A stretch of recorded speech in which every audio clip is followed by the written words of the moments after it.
Hi, I'm Mike from Family Handyman. Now the fridge is my favorite appliance in my house. Keeps my ice cream frozen and my milk cold. But when it's not working, I'm not happy. But before I call a repairman for an expensive fix, I check a few things first. The light turned on, so that means I've got power and my refrigerator is plugged in. I also check the thermostat to make sure that that has not been changed or bumped.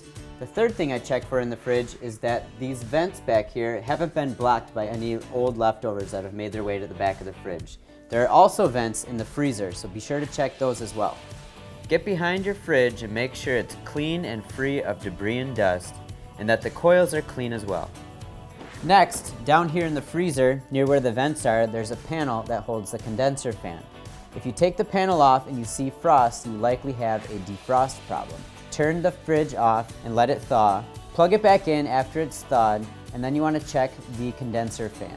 If it's still spinning, you're good to go. But if it's stuck, you'll have to replace it. And that's about it. If your fridge still isn't keeping your food cold, it's time to call a repairman. For more hints, tips, and tricks, go to familyhandyman.com.